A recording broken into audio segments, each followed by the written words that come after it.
Bonjour à tous, bienvenue dans Asphalt. Nous allons exceptionnellement réaliser un road trip entre le Danemark et la Suède à bord d'un SUV familial 100% français.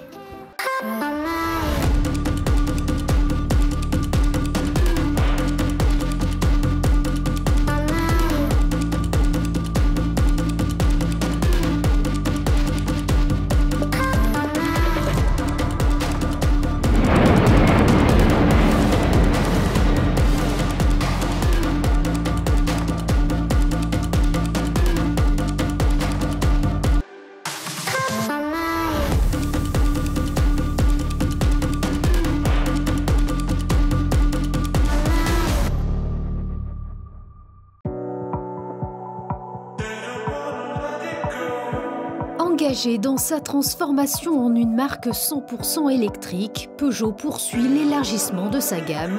Le nouveau i5008 est ainsi le seul modèle de son segment à proposer une mobilité 100% électrique pour 7 passagers bénéficiant d'un habitacle particulièrement généreux et accueillant.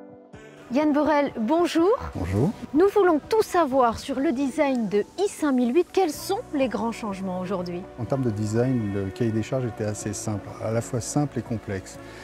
Simple parce qu'il s'agissait de proposer à nos clients un véhicule, une expérience, je dirais, à la fois technologique et valorisante, leur permettre de transporter, de voyager avec 7 adultes à bord dans un encombrement contraint. Cette nouvelle calandre où en fait la notion d'entrée d'air disparaît au profit de la couleur caisse, c'est quelque chose qui était très important, ça nous permet de mettre en scène notre nouvel emblème et puis ça évoque ce côté technologique de fermeture qu'on trouve maintenant sur les véhicules électriques. Cette calandre, c'est la même sur toutes les versions de la nouvelle i5008, que ce soit une version électrique ou que ce soit une version hybride. Elle est dessinée pour être à la fois suffisamment fermée pour la notion d'aérodynamisme et suffisamment ouverte pour les besoins en refroidissement des moteurs hybrides. Et concernant l'arrière du véhicule? L'arrière du véhicule, c'est sans doute la zone la plus complexe à gérer. Il nous faut gérer l'habitabilité nécessaire pour transporter 7 adultes confortablement et puis préserver ce côté valorisant d'un véhicule personnel et pas d'un véhicule utilitaire. Bien souvent, quand on cherche à faire beaucoup de fonctionnalités et on veut un volume à bord très important, à l'arrière ça peut devenir un peu plat, un peu boxy, on dit ça comme ça. C'est pas du tout ce qu'on voulait. Nos clients sont vraiment en recherche d'un véhicule qui soit un véhicule dont ils ont envie, en plus d'en avoir besoin.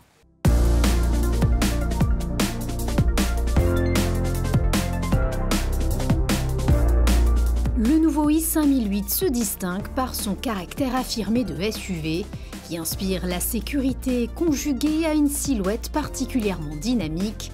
La ceinture de caisse relativement haute et les épaulements très marqués lui confèrent une forte présence sur la route.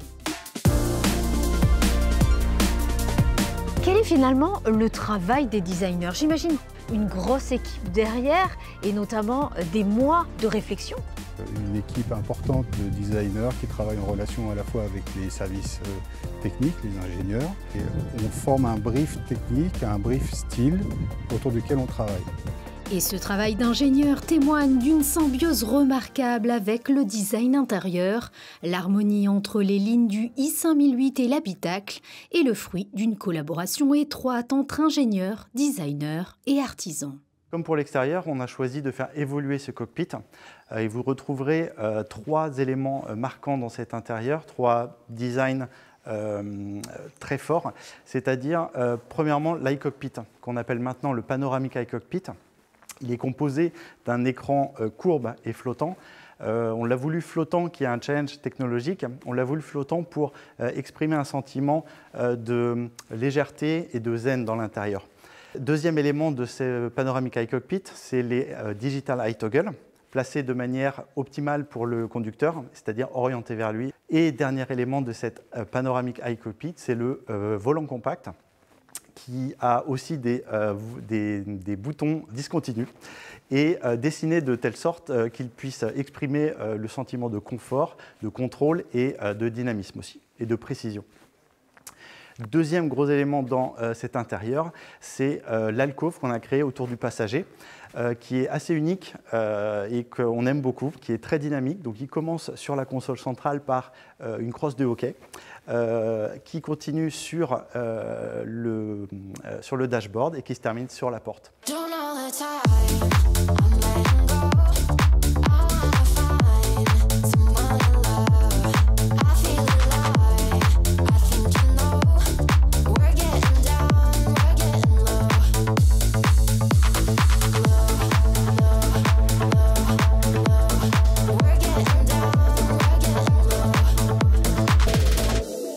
Le grand toit vitré panoramique offre une luminosité optimale, fonctionnalité rare sur un véhicule électrique. Sa partie avant est ouvrante, la clarté de l'habitacle est maximale grâce à de généreuses surfaces vitrées.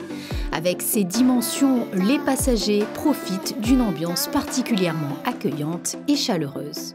Gaëtan Demoulin, bonjour. Merci de rejoindre Asphalt à nouveau. Nous voulons tout savoir sur i5008. Quel est le plus de ce nouveau modèle?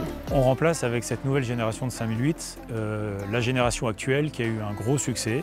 Un gros succès parce que c'est une voiture qui s'adresse à beaucoup de monde, qui a beaucoup de capacité, beaucoup de modularité. Et en remplaçant ainsi avec la nouvelle 5008 cette génération qu'on connaît aujourd'hui, on a voulu conserver toutes ces capacités de modularité, de volume à bord, tout en la rendant maintenant électrique et plug-in hybride, ce qui était vraiment un challenge et ce qui va nous permettre d'avoir sur cette version-là tout ce qu'il faut pour être prêt pour le marché. Et il s'agit d'un vrai 7 places. Est-ce qu'on peut en savoir plus? Oui, il s'agit d'un vrai 7 places. On a beaucoup d'habitabilité au rang 2, où on a trois belles places, et également au rang 3, avec 2 sièges additionnels. Et on a un vrai rang 3, où on va trouver beaucoup de confort, des sièges accueillants. Le volume de coffre est assez bluffant sur ce modèle. Alors, il y a beaucoup de configurations. On peut utiliser le volume de coffre en configuration 5 places, en configuration 7 places. Dans tous les cas, on progresse en volume de coffre par rapport à la génération précédente. On atteint aujourd'hui jusqu'à 916 litres de volume de coffre en configuration 5 places, ce qui est certainement un des véhicules les mieux placés sur son segment, mais également en configuration 7 places. Cette configuration 7 places, elle est importante. Quand on est 6 ou 7 à bord, on a encore envie d'avoir de la place derrière pour mettre des bagages. Eh bien, on a allongé cette partie-là.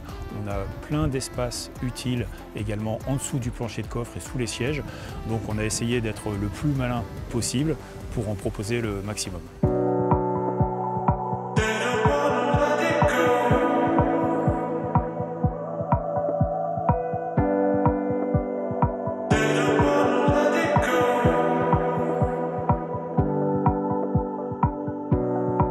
Modulable à l'extrême, le coffre du i5008 est aussi particulièrement ingénieux. Il est le seul de son segment à pouvoir ainsi loger de nombreux objets et bagages. i5008 propose aujourd'hui 5 motorisations, n'est-ce pas ? 3 motorisations électriques parce qu'on souhaite prendre une grosse partie en effet de nos mix en électrique, ce qui est vraiment un enjeu et un challenge. Et ce qu'on veut également, c'est répondre à un maximum d'attentes des clients. Donc une version standard range qui va offrir 210 chevaux. Mais on aura également une version avec une grande autonomie pour les clients qui cherchent un maximum d'autonomie, jusqu'à 660 km d'autonomie.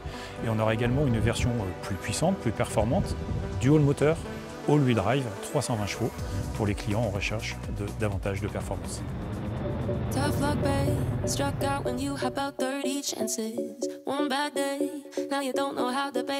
Pour un accompagnement vers la transition et l'électrification totale, Peugeot propose également le nouveau 5008 en motorisation hybride. Tout d'abord, le système Peugeot hybride 48 volts qui se compose d'un moteur essence de 136 chevaux de nouvelle génération, couplé à une boîte 6 vitesses à double embrayage qui intègre un moteur électrique. Le nouveau 5008 complète son offre avec l'arrivée du plug-in hybride qui combine un moteur électrique de 92 kW à un moteur thermique de 150 chevaux pour une puissance combinée de 195 chevaux. Et bien voilà, ce road trip se termine ici en Suède. Nous rentrons en principauté et on se donne rendez-vous le mois prochain pour encore plus d'actualités automobiles. À très vite. Et voilà, merci beaucoup, à bientôt.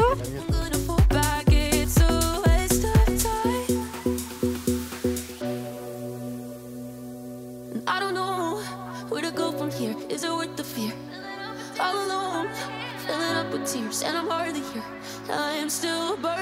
slow.